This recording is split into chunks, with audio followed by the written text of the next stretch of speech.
नमस्ते दोस्तों, SSC GD की नेक्स्ट प्रैक्टिस सेट में आप सभी को स्वागत है। तो चलिए हम इसकी रिवीजन करते हैं। पहला नंबर क्वेश्चन है, कहता है कि भारत के किस राज्य में निंगथौज वंश का शासक था। तो भारत के किस राज्य में निंगथौजा वंश का जो शासन शासन था वो किस राज्य में था। तो आपको पता हो कि निंगथौजा जो वंश हुआ करता था वो मणिपुर राज्य में हुआ करता था। मणिपुर में निंगथौजा वंश की स्थापना जो होती है वो आपका होती है कब, 33 ईस्वी में होती है। जिसमें परिवारों की संख्या की अगर हम बात करते हैं तो 125 परिवार उसमें हुआ करता था। जिसकी संस्थापक मानी जाती है नोंगडा लारेन पंखाबा को मानी जाती है। मणिपुर की पहली नाम की बात करते हैं तो इससे पहले मतलब मणिपुर से पहले नाम इसका हुआ करता था कनलेपाक, इसका नाम हुआ करता था। अगर मैं बात करता हूँ मणिपुर को पहले किस नाम से बुलाते थे वर्मियों के द्वारा, तो वर्मियों के द्वारा मणिपुर को पहले कथे के नाम से माना जाता बुलाता था। आसामियों के द्वारा जो है वो मणिपुर को मोगली मितवी के नाम से इसको बुलाया करता था। अगर मैं यहाँ पे कुछ आपको ट्रिक देना चाहूँ तो ट्रिक ये है कि आप देखिए कि ये निंजा थौजा है। निंजा थौजा की जो इम्पोर्टेंट बनती है वो बनती है, ये बनती है। तो निंग थौजा की वंश की संस्थापक जो है वो आपका है नोंगडा लारेन पंखावा। अगर मैं इसकी बात करता हूँ तो इसको कैसे आप याद रखिएगा। देखिए, निंग थौजा, थौजा से आप याद रखिएगा हैजा, थौजा हैजा। तो हैजा होती है, आप कहें कि हैजा होती है हैजा। और हैजा से आप याद रहे कि जब हैजा होती है किसी को तब लार टपकती है। क्या टपकती है? लार, लार टपकती है। यहाँ पर लिखा हुआ है लारेट, लार टपकती है तब उसको पंखा से हौंकते हैं लोग, पंखा से उसको हवा देते हैं, पंखा वाली जगह में रखते हैं, यानी कि लारेन पंखावा। अब आप ऐसे कुछ आइडिया लगा लीजिएगा। देखिए पूरा A to Z तो नहीं ट्रिक बन पाएगा, लेकिन कुछ कुछ मैं हर एक क्वेश्चन में आपको ट्रिक देने की कोशिश करूंगा जिससे आप क्वेश्चन को देखकर कुछ आंसर तक पहुंच सकते हैं। बस हमें तो आंसर तक तो पहुंच। अगला नंबर हमारे पास क्वेश्चन है, कहता है कि एलिफेंटा की गुफाएं मुख्यतः निम्नलिखित में से किस देवता को समर्पित है। तो एलिफेंटा की गुफाएं जो है वो निम्नलिखित में से किस देवता को समर्पित है। तो भगवान शिव को समर्पित है। भगवान कृष्ण को बिल्कुल भी नहीं, भगवान कृष्ण को बिल्कुल भी नहीं, भगवान राम को बिल्कुल भी नहीं, भगवान गणेश को बिल्कुल भी नहीं। अगर मैं बात करता हूँ भगवान शिव के बारे में तो एलिफेंटा की गुफाएं और आपका एलोरा की गुफाएं, एक तो होती है एलिफेंटा की गुफाएं, एक तो एलोरा की गुफाएं होती है। तो इन दोनों को दोनों आपका कहाँ पे है जी, तो आप कहेंगे इसमें 34 गुफाएं हैं भाई। इसमें 34 गुफाएं हैं जो कि आपका कहाँ है, महाराष्ट्र में। इसको निर्माण किसने करवाया था, तो आप कहेंगे इसकी निर्माण जो करवाया था वो राष्ट्रकूट शासकों के द्वारा करवाया गया था। जिसकी जो है वो और राष्ट्रकूट वंश के संस्थापक कौन था जी, तो आप कहेंगे राष्ट्रकूट वंश के संस्थापक था बुदंती दुर्ग था, या तो फिर दंती दुर्गम भी आप कह सकते हैं। अगर मैं बात करता हूँ राष्ट्रकूट शासक का, जब शासक हुआ करता था तब उस समय राजधानी हुआ करता था मान्य खेत, या तो फिर मान्य खेत उसको बोल सकते हैं। अगर मैं बात करता हूँ एलिफेंटा की गुफाएं या तो फिर एलोरा की गुफाएं की, जिसमें आपका जो है वो 34 गुफाएं मौजूद है, जिसमें से अभी वर्तमान में 7 को शामिल नहीं किया गया है। बाकी सभी को यूनेस्को साइट में यानी कि 1987 में इसको विश्व धरोहर में इसको शामिल कर लिया गया। अब देखिए यहाँ पे मैं आपको कुछ ट्रिक बताना चाहता हूँ। जैसे एलिफेंटा की गुफाएं हैं और आपका एलोरा की गुफाएं हैं, ये कहाँ पे है जी, तो आप कहेंगे ये जो है वो राष्ट्रकूट में है। तो ये राष्ट्रकूट में है, तो यानी कि राष्ट्रकूट ये कैसे नाम, महाराष्ट्र कैसे नाम पड़ा, तो ये राष्ट्र से नाम पड़ा, महाराष्ट्र यानी कि राष्ट्र को महाराष्ट्र महा, महा के बाद रा आती है तो यहाँ से रा से शुरू होती है राष्ट्रकूट, यानी कि राष्ट्रकूट है तो ये महाराष्ट्र में हो सकती है। तो महाराष्ट्र में हो सकती है कि महाराष्ट्र में है ही, जिसको जो है वो महाराष्ट्र में इकोनॉमिक, आपको पता है कि इकोनॉमिक कैपिटल जो मानी जाती है वो भारत की वो मुंबई को मानी जाती है। तो वहां पे जो है वो लोग बहुत ज्यादा मतलब बहुत ज्यादा अमीर लोग हैं। उनकी दांत भी जो होती थी ना वो दंत दुर्ग होती है, यानी कि दुर्ग मतलब दूर से आपको दिखने लगती है। कुछ इस तरीके से आप याद रख सकते हैं।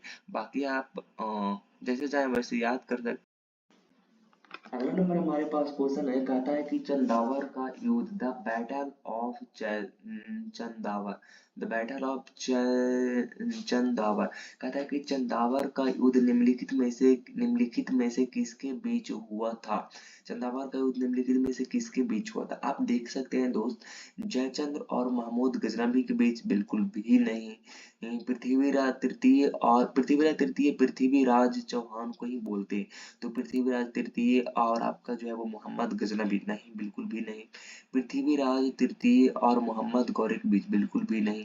ये तो होती है, मैं आगे आपको बताता हूँ। देखिए, चंदावर जो है वो कहाँ पे पड़ती है। आप कहेंगे चंदावर जो पड़ती है दोस्त, वो पड़ती है आपका चंदावर जो पड़ती है वर्तमान में, यानी कि आधुनिक में अभी जो पड़ती है वो आपका फिरोजाबाद में पड़ती है। कहाँ पे पड़ती है, फिरोजाबाद में पड़ती है। फिरोजाबाद कहाँ पे है, तो आप कहेंगे यूपी में। चंदावर की अगर मैं बात करता हूँ तो चंदावर पर एक वंश उस समय शासन करता था जिसका नाम था गढ़वाल वंश। क्या था, गढ़वाल वंश जो है वो चंदावर पर शासन करता था। और उस चंदावर का ये गढ़वाल वंश के संस्थापक जो था वो कौन था, तो आप कहेंगे यशो वर्मन या तो फिर यशो विग्रह नाम था इसका। तो कहीं पे आपका यशो वर्मन लिखा हुआ रहता, कहीं पे यशो विग्रह नाम रहा था। तो ये जो था वो आपका गढ़वाल वंश का संस्थापक था। और गढ़वाल वंश पर जो एक राजा था जो जो कि शासन कर रहा था, जिसका नाम था जयचंद्र। जयचंद्र ने क्या किया कि जयचंद्र ने इनविटेशन डाल दिया किसको, मोहम्मद गौरी को डाल दिया। किसको डाल दिया, मोहम्मद गौरी को इसने इनविटेशन डाल दिया कि आप जो है वो बहुत ज्यादा शक्तिशाली हैं, आइए आइए हमारे दिल्ली सल्तनत को लूटिए। मोहम्मद गौरी वो वहां से दौड़ते बोलता है कि हमारे पास बहुत ज्यादा धन दौलत है। मोहम्मद गौरी वहां से दौड़ते दौड़ते आती है। जब आती आती मोहम्मद गौरी जब, अच्छा यहाँ पर नहीं नाम मैंने आपको बताया, जयचंद्र की एक बेटी हुआ करता था संयोगिता। क्या नाम था, संयोगिता हुआ करता था, इसकी बेटी था, जो कि पृथ्वीराज चौहान की गर्लफ्रेंड थी, यानी कि पृथ्वीराज चौहान से वो प्रेम करती थी और इसे शादी भी इन्होंने कर लिया। तो इसलिए जयचंद्र जो था ना वो पृथ्वीराज चौहान से बिल्कुल नाराज रहता था। इसलिए जो है वो जयचंद्र ने इसके खिलाफ, यानी कि ये बिल्कुल अपने थे, तो क्योंकि इसका तो दामाद हुआ ना ये, तो बिल्कुल अपने थे ये, बिल्कुल एकदम एकदम एकदम एकदम अपना थे। अपना मतलब कि ये जो हुआ वो पृथ्वीराज चौहान का ये जो हुआ वो ससुर हुआ। तो इन्होंने इनविटेशन डाल दिया किसको, मोहम्मद गौरी को, कि आइए हमारे दिल्ली सल्तनत को लूटिए। जबकि इसका ये दामाद हुआ करता था और इसका ये ससुर हुआ करता था। तो जब इनविटेशन डाला तो मोहम्मद गौरी वहां से दौड़ते हुए आती है और पृथ्वीराज चौहान को कहती है कि चल तू हट। तो बोलता है पृथ्वीराज चौहान कि मैं नहीं हटूंगा, मैं नहीं हटूंगा। तब जो होता है वो आपका तराइन में इसका भिड़ंत होती है और तराइन का युद्ध में इसकी लड़ाई हो जाती है। यहाँ पर दो युद्ध होती है। एक तो होती है आपका होती है 1191 में, और एक तो होती है 1192 में होती है। 1191 में होती है, पृथ्वीराज चौहान उधर से आती है, पृथ्वीराज चौहान इधर से जाती है और उधर से मोहम्मद गौरी जिसको इनविटेशन डाला था जयचंद्र ने, उधर से आती है। दोनों को भिड़ंत होती है जिसमें क्या होता है कि पृथ्वीराज चौहान ने मोहम्मद गौरी को पहले बार में हरा देती है। तब जो है वो फिर से जयचंद्र जो है वो नाराज हो जाती है, कहती है कि मेरे द्वारा बुलाई गई जो इसके खिलाफ प्रतिद्वंदी है उसको जो है वो इन्होंने हरा दिया। फिर 1192 में फिर अटैक करती है, किसने, मोहम्मद गौरी ने, क्योंकि मोहम्मद गौरी तो यहाँ पे हार गए थे, तो मोहम्मद गौरी के यहाँ पे जीतना था। मोहम्मद गौरी उधर से फिर आती है पूरा सेना को लेकर के और पृथ्वीराज चौहान को इस बार पराजित कर देती है। अब अपने ही ने, अब जब पृथ्वीराज चौहान ने धोखा दे दिया था तब जयचंद जिसने मोहम्मद गौरी को बुलाया था उसको लगा था कि पृथ्वीराज चौहान को हरा करके ये चला जाएगा, लेकिन मोहम्मद गौरी चाहता नहीं है बल्कि अपनी कुर्सी जमा लेता है। तब जो होती है जयचंद्र की इससे लड़ाई हो जाती है जिसको कहते हैं चंदावर का युद्ध 1194 में, जिसमें मोहम्मद गौरी जो है वो जयचंद्र को हरा देती है। अब इसको समझ में आया कि साला हमने तो बहुत ज्यादा गलती किया था, हमने तो अपने को ही धोखा दे दिया। और जब अपनों को आपको पता है ना कि जब अपनों को धोखा ही देते हैं तभी लोग कमजोर होते हैं, नहीं तो ऐसे लोग कमजोर नहीं होते। ऐसे तो पूरी इतिहास गवाह है कि अगर साथ मिलकर आते हैं तो पूरे इतिहास में कोई भी ऐसा माय का लाल नहीं है जो हरा सकता है, लेकिन जब अपनों धोखा देता है तब जो है वो एक शेर भी एक सियार के समान हो जाती, एक लोमड़ी के समान हो जाती। इसलिए कभी भी अपनों को धोखा नहीं देनी चाहिए। अगला नंबर हमारे पास क्वेश्चन है, कहता है कि भारतीय संविधान में मौलिक अधिकार निम्नलिखित में से किस देश के अधिकार पत्र से प्रेरित है। तो भारतीय संविधान के मौलिक अधिकार निम्नलिखित में से किस देश के अधिकार पत्र से प्रेरित है। तो किस देश से अधिकार मतलब मौलिक अधिकार जो है वो प्रेरित है। आप कहेंगे ये जो है राइट उत्तर हो जाएगा यूएसए, यानी कि अमेरिका के संविधान से जो है वो मौलिक अधिकार लिया गया। अब आपके मन में क्वेश्चन आ रहा होगा कि क्या मौलिक अधिकार जो है वो अमेरिका के संविधान में पहले से था। मैं आपको अमेरिका के संविधान के बारे में बताना चाहता हूँ कि अमेरिका के संविधान जो है, अमेरिका के संविधान जो है वो आपका 1787 ईस्वी में बना था, लेकिन लागू जो हुआ था अमेरिका में वो 1789 ईस्वी में हुआ था। और इसके बाद में जो मौलिक अधिकार मूल अधिकार जो है वो इसमें भी नहीं था, बल्कि इसको बाद में 1791 ईस्वी में इसको ऐड किया गया अमेरिका के संविधान से। और उसी से प्रेरित होकर के हमारे अमेरिका के संविधान से प्रेरित होकर के हमारे संविधान में मूल अधिकार को क्या कर लिया गया, मूल अधिकार को यहाँ से उठा करके ऐड कर दिया गया। अमेरिका के संविधान से क्या क्या लिया गया, अमेरिका के संविधान से उपराष्ट्रपति का पद लिया गया है, महाभियोग लिया गया है, जो कि आपका महाभियोग जो लगाई जाती है वो आर्टिकल 61 में लगाई जाती है। यहाँ तक हमारे बात हो गया। ऑस्ट्रेलिया की अगर मैं बात करता हूँ तो ऑस्ट्रेलिया से आपका लिया गया है समवर्ती सूची लिया गया। क्या लिया गया, समवर्ती सूची लिया गया है। प्रस्तावना का भाषा लिया गया है, प्रस्तावना का विचार अमेरिका के संविधान से लिया गया है। जापान की बात करते हैं तो जापान से आपका लिया गया है विधि द्वारा स्थापित प्रक्रिया लिया गया है। और जापान से और आपका जो है वो क्या लिया गया है, आप नीचे कमेंट बॉक्स में नीचे कमेंट करें।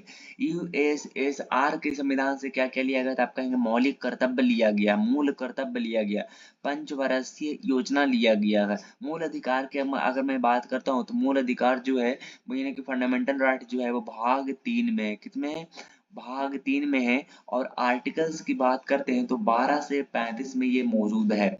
ये भाग 3 को संविधान का मैग्ना कार्टा कहा जाता है। इतनी बात क्लियर हुआ जी, आप कहेंगे बिल्कुल। अगला नंबर हमारे पास क्वेश्चन है, कहता है कि भारतीय संविधान के निम्नलिखित में से किस अनुच्छेद में यह उल्लेख है कि भारत सरकार की समस्त कार्यपालिकीय कार्रवाइयाँ राष्ट्रपति के नाम से की हुई कही जाएगी। मतलब नाम की राष्ट्रपति के नाम से की हुई कही जाएगी।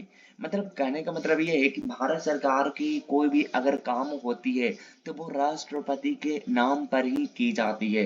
तो वो किस आर्टिकल्स में है, एक आर्टिकल आप जानते होंगे कि आर्टिकल 77 है, जिसमें भारत सरकार के कोई भी कार्य अगर किया जाता है, जिस भी कार्य को किया जाता है वो भारत सरकार वो उसके राष्ट्रपति यानी कि राष्ट्रपति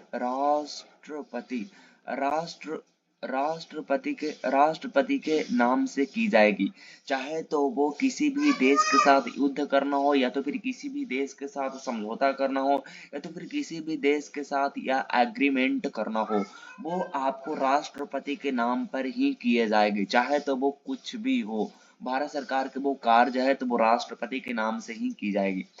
उसके बाद एक और आर्टिकल्स आता है, आर्टिकल 67, जिसमें यह है कि भारत का जो एक उपराष्ट्रपति होता है उसका टेन्योर यानी कि कार्यकाल जो है वो आपका 5 साल का होगा। आर्टिकल्स 81 यानी कि 81 में लोकसभा के बारे में बात किया गया।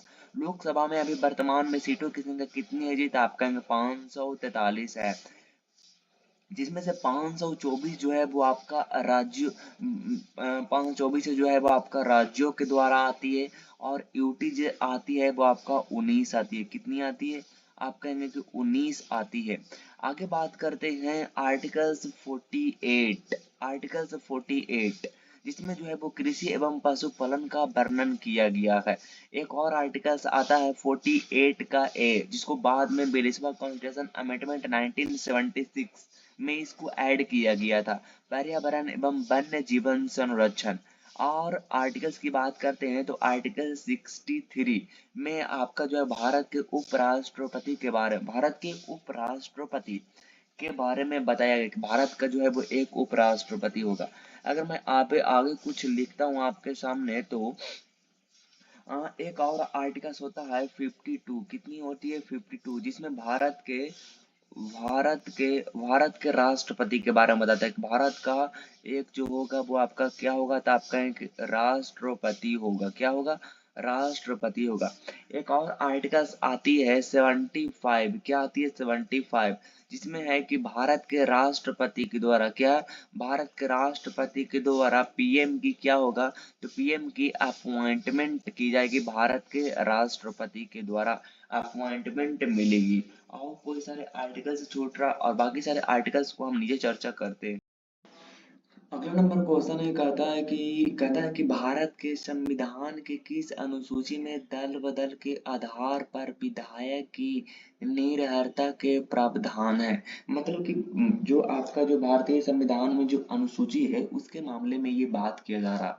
तो दल बदल कानून के बारे में सबसे पहले मैं आपको बताना चाहता हूँ कि दल बदल कानून जो है वो आपका जो है वो शेड्यूल्स कितने में है, तो आप कहेंगे शेड्यूल्स जो है वो आपका 10 में। लेकिन उससे पहले मैं बताऊं कि जब संविधान जब लागू हुआ था, जब संविधान जो है वो लागू हुआ था, आपका कॉन्स्टिट्यूशन जो हुआ था वो लागू हुआ था, तब जो है वो जब जो शेड्यूल्स जो था, यानी कि शेड्यूल जो था वो कितना था, 8 था। लेकिन अगर हम प्रेजेंट की बात करते हैं अभी, तो अभी टोटल जो शेड्यूल्स जो है वो कितने हैं, तो आपका टोटल शेड्यूल्स जो है वो आपका अभी है 12 है। लेकिन ये 12 बाद में जुटा ना, तो उसी में से एक आती है दल बदल। तो दल बदल कानून जो है वो कैसे ऐड होता है। दल बदल कानून के पीछे एक स्टोरी ये है कि हरियाणा विधानसभा सिरसा की मैं बात करता हूँ, तो उसमें एक विधायक हुआ करते थे गयालाल।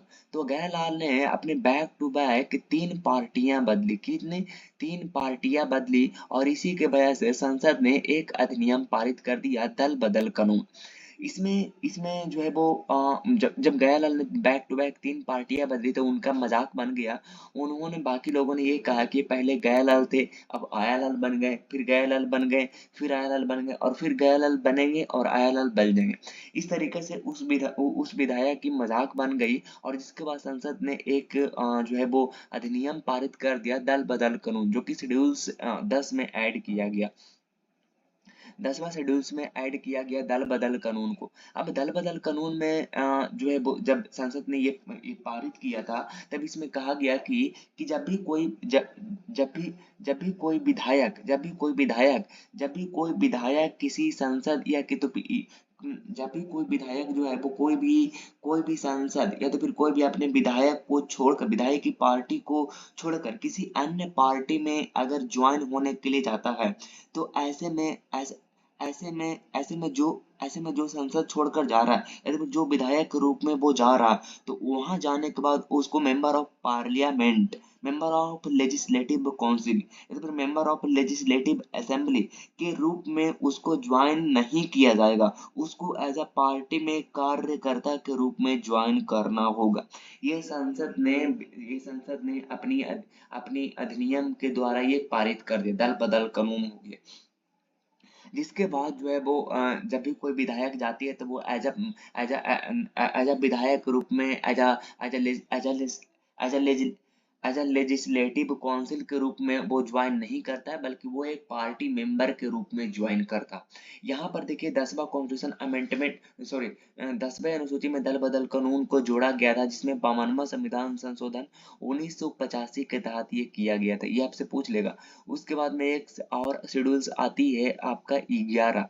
11 कितना आती है, 11 आते हैं, जिसमें 73वां संविधान संशोधन 1952, कितना, 1952, 1900 सॉरी 1952 नहीं, 1992 में पंचायती राज को इसमें ऐड किया गया। उसके बाद में एक आती है 8वीं अनुसूची, जिसमें भाषा को जोड़ा गया। किसका जोड़ा गया, भाषा को जोड़ा गया है। और भाषा जो था वो अभी वर्तमान में कितना है, तो आप कहेंगे 22 भाषा है, कितनी है, 22 भाषा है। अनुसूची की बात करते हैं तो 9वां अनुसूची है, जो कि फर्स्ट कॉन्स्टिट्यूशन अमेंडमेंट 1951 के तहत लैंड रिफॉर्म यानी कि भूमि सुधार से संबंधित इसको ऐड किया गया। अगला नंबर हमारे पास क्वेश्चन है, कहता है कि भारतीय संविधान का कौन सा अनुच्छेद राज्य विधानमंडल के संबंध में मंत्रियों के अधिकारों के संदर्भ में करता है। तो कौन सा करता है आर्टिकल 177। आर्टिकल 177 में ये क्या है? आर्टिकल 177 में है कि जो आपका जो मंत्री जो है या तो फिर राज्य महाधिवक्ता जो है वो विधानमंडल में क्या कर सकता है? वो विधानमंडल में हिस्सा ले सकता है। क्या ले सकता है? हिस्सा ले सकता है, विचार विमर्श कर सकता है। क्या कर सकता है? विचार विमर्श कर सकता है, लेकिन उसको मात देने का अधिकार बिल्कुल भी नहीं है। आर्टिकल्स 177 के पहले 176, इसमें क्या है? इसमें राज्यपाल का विधानमंडल यानी कि लेजिस्लेचर में विशेष अभिभाषण है। आर्टिकल्स 178 में विधानमंडल के एक उपाध्यक्ष और एक अध्यक्ष होंगे, दो होंगे। और आर्टिकल्स 175 में राज्यपाल के विधानमंडल के सदनों को संबोधित कर सकते हैं। ये जो है वो आर्टिकल्स 175 में है। अगला नंबर हमारे पास क्वेश्चन है, कहता है कि अपसौर जो है ना, अपसौर की घटना के दौरान पृथ्वी और सूर्य के बीच अनुमानित दूरी रहती है। अगर मैं बात करूं अपसौर, एक तो होता है उपसौर होती है, क्या होती है? उपसौर होती है, और एक तो होती है अपसौर होती है। देखिए उपसौर को अगर आप ऐसे देखिएगा तो उपसौर यहाँ पे ऐसे तीन टाइप के दिख रहे हैं, खड़े तीन टाइप के दिख रहे हैं। तो एक यहाँ पे एक ट्रिक है कि 3 जनवरी 3 जनवरी को मिलन हुआ, 4 जुलाई को जुदाई, यानी कि मिलन जब रहती है तब एक दूसरे के पास रहती है। तो 3 जनवरी को पास रहती है, यानी कि सूरज और पृथ्वी एक दूसरे के पास रहती है। तब उस समय को कहते हैं, उस घटना को कहते हैं उपसौर कहते हैं। और उपसौर जब होती है तब 14.9 करोड़ किलोमीटर की दूरी रहती है पृथ्वी और सूर्य के बीच में। यानी कि अगर मिलियन में बात किया जाए तो 149 मिलियन रहती है। अगर मैं 4 जुलाई की बात करता हूँ तो 4 जुलाई को मैंने ट्रिक में क्या लिखा है कि 4 जुलाई को जो होती है वो आपका होती है जुदाई। जुदाई में दूर रहती है, यानी कि अपसौर रहती है, यानी कि पृथ्वी और सूर्य सबसे दूर रहती है, जिसमें 15.2 करोड़ किलोमीटर की दूरी पर रहती है। यानी कि अगर मिलियन में बात किया जाता है एक सौ 152 मिलियन किलोमीटर की दूरी पर रहती है। अगला नंबर हमारे पास क्वेश्चन है, कहता है कि 1 डिग्री, क्या बोलता है? 1 डिग्री अक्षांश लगभग कितने किलोमीटर के बराबर होता है? तो देखिए एक एक डिग्री अक्षांश लगभग कितने कितने किलोमीटर के बराबर होते हैं? तो कितने किलोमीटर के बराबर होती है? अब देखिए ये एक गोल सा जो है वो क्या है? ग्लोब है। और ग्लोब के सबसे बीचों बीच जो गुजरती है उसको कहते हैं विषुवत रेखा, यानी कि भूमध्य रेखा। भूमध्य रेखा इक्वेटर भी उसको कहते हैं, या तो फिर कह ले उसको 0 डिग्री अक्षांश कहा लेते हैं, या तो फिर विषुवत रेखा कह लेते हैं, जो भी कहना है आप कह लीजिए। तो इसको से ये जो लाइन आप देख रहे हैं, ये line dot dot dot dot dot dot दिख रहा, ये जो आपका है वो आपका एक 0 डिग्री और 1 डिग्री के बीच ये जो है वो ये गैपिंग है, यानी कि 1 डिग्री अक्षांश है। फिर इसको ऊपर आएंगे तो ये आपका जो है वो आपका 2 डिग्री अक्षांश है। और इस तरीके से जो है वो आगे बढ़ते हुए ये जो है वो यहाँ तक पहुंचती है। और ये 90 डिग्री अक्षांश है, क्या है? 90 डिग्री जो क्या है? 90 डिग्री नॉर्थ, 90 डिग्री अक्षांश है। और ये ऐसे करते करते साउथ में आती है, तो ये भी आपका 90 डिग्री जो है वो आपका अक्षांश है। 90 डिग्री क्या है? अक्षांश है। तो ये देखिए यहाँ 0 डिग्री से आपका 1 डिग्री, 0 डिग्री से 1 डिग्री के बीच की जो गैपिंग है, क्या है? बीच की जो गैपिंग है उसको बोलते हैं, क्या बोलते हैं? उसको बोलते हैं कटिबंध बोलते हैं। यानी कटिबंध मतलब क्या होती है? कटिबंध बोले या तो फिर हम जोन इसको बोल लें, ये बोलते हैं, जोन बोलते हैं। और इसको ये 0 डिग्री और 1 डिग्री के बीच में जो गैपिंग होती है उसको बोला जाता है कि ये जो है वो 111 किलोमीटर की जो है वो दूरी है। कितना है? 111 किलोमीटर की क्या है? तो आपका 111 किलोमीटर की जी क्या है? आपका 111 किलोमीटर जो है वो ये दूरी पर है। अगला नंबर क्वेश्चन है, कहता है कि निम्नलिखित में से कौन सा गर्म धारा यानी कि वार्म करंट है? तो कौन सा है जी? आप कहेंगे लैब्राडोर, लैब्राडोर, फ्रॉगलैंड धारा, कैनरी धारा, ये सब तो आपका जो है वो आपका ठंडी धारा है। क्या है जी? ठंडी धारा। लेकिन आपका गल्फ स्ट्रीम जो है ना वो ये उत्तरी धारा है। क्या है? ये जो है वो आपका गर्म धारा और उत्तरी अटलांटिक में ये जो है वो बहती है। अगला नंबर क्वेश्चन है, कहता है कि विश्व का युवा एकमात्र देश कौन सा है? क्या कहता है? कहता है कि विश्व का युवा एकमात्र देश कौन सा है जहां बाघ और शेर दोनों पाए जाते हैं? बाघ और शेर क्या करते हैं? दोनों पाए जाते हैं। तो ये आपका कहाँ पे है? तो आप कहेंगे कि ये जो बाघ और शेर दोनों पाए जाते हैं वो पाए जाते हैं आपका गिर के जंगल में पाए जाते हैं। कहाँ पे? गिर के जंगल में पाए जाते हैं। और गिर के जंगल जो है वो कहाँ पे है? तो आप कहेंगे गिर के जंगल जो है वो आपका गुजरात में है। अगर हम यहाँ पर बात करते हैं कि जो ये कब की डाटा है और कितने यहाँ पे शेर और बाघ है, तो मैं आपको बताऊं कि ये आपका 10 सितंबर 2024 10 सितंबर 2024 की डाटा है कि आपका शेरों की संख्या जो 674 बताई जाती है। कितना? 674 बताई जाती है। और बाघों की जो संख्या बताई जाती है वो आपका बताई जाती है 3167 बताई जाती है। कितना? 3167 बताई जाती है।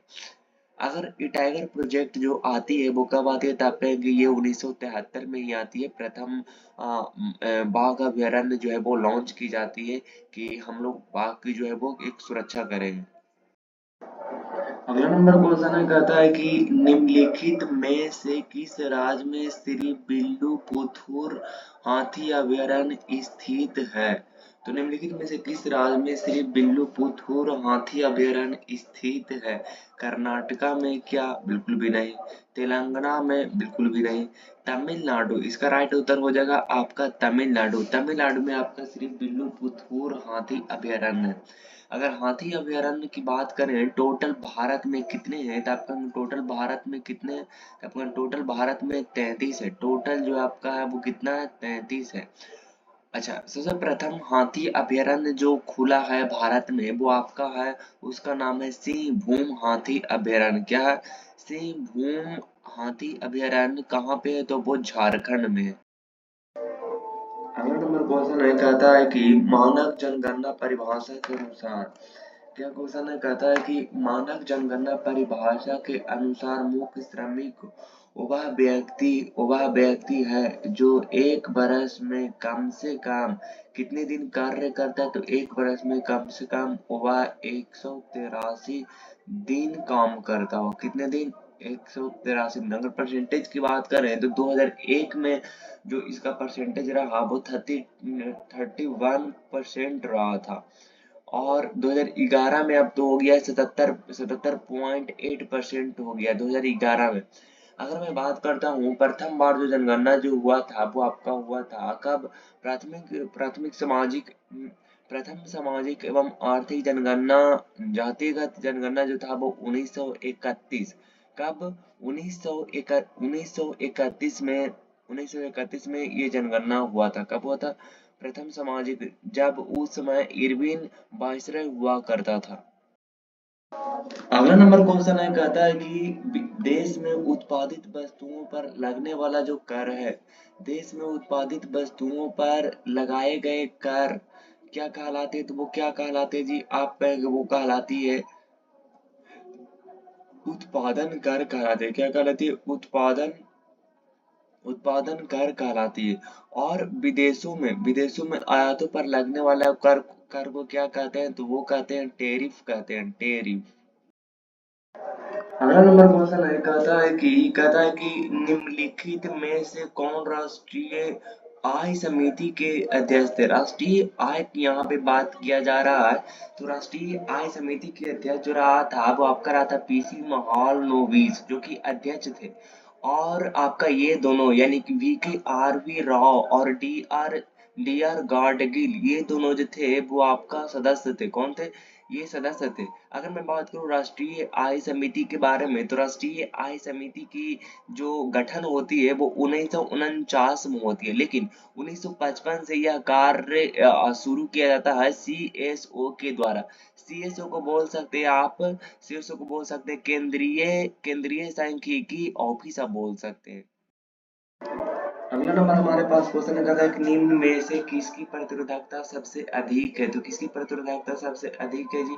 आप कहेंगे सिल्वर की। इसकी चालकता जो है ना, सिल्वर की चालकता तो नहीं है, लेकिन क्रोमियम आयरन, ये आयरन, हाँ इसका जो है वो चालकता जो है वो अधिक है। क्रोमियम नहीं। ये उच्च चालकता वाले यहाँ पे आप देख सकते हैं, चांदी है, तांबा है, लोहा है, सोना, और एक और आती है सोना के बाद आपका होती है एल्यूमिनियम। क्या होती है? एल्यूमिनियम जो होती है ना, इसकी भी चालकता जो होती है वो अधिक होती है। अगर प्रतिरोधकता की अगर हम बात करते हैं, तो प्रतिरोधकता में आपका आ जाती है एवोनाइट हो जाती है, टंगस्टन हो जाती है, नाइक्रोम हो जाती है। ये सब की जो प्रतिरोधकता है जो बहुत ज्यादा होती है। अगला नंबर हमारे पास क्वेश्चन है, कहता है कि 18 वाट, कहता है 18 वोल्ट की बैटरी से जलने वाला एक विद्युत बल्ब 3 एम्पीयर विद्युत धारा लेता है, तो वाल्व का प्रतिरोध क्या होगा? अगर मैं बात करता हूँ, आपको पता होगा, देखिए यहाँ पे दे रखा है V बराबर दे रखा है कितना, 18 दे रखा, और एम्पियर की बात करते हैं तो एम्पियर दे रखा है आपका 3 दे रखा।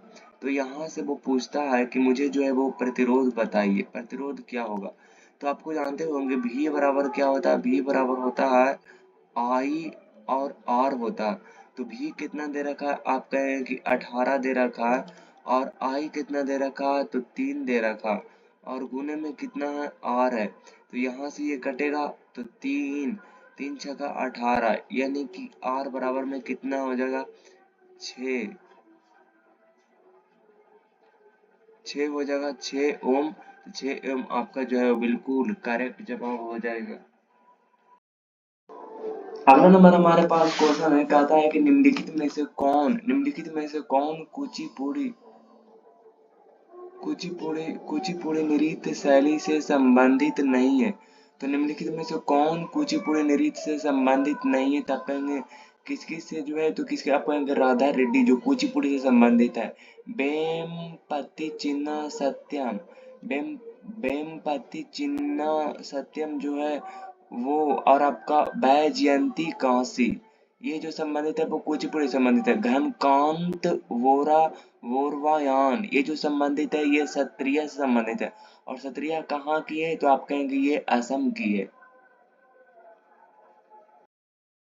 अगला नंबर हमारे पास क्वेश्चन है, कहता है कि भोगोरिया भोगोरिया स्वांग भोगोरिया स्वांग निम्नलिखित में से किस त्योहार से संबंधित है? तो भोगोरिया स्वांग जो है ना वो आपका दीपावली से नहीं जी, दशहरा से बिल्कुल भी नहीं जी, शिवरात्रि से बिल्कुल भी नहीं, आपका होली इस क्वेश्चन का बिल्कुल सही जवाब हो जाएगा।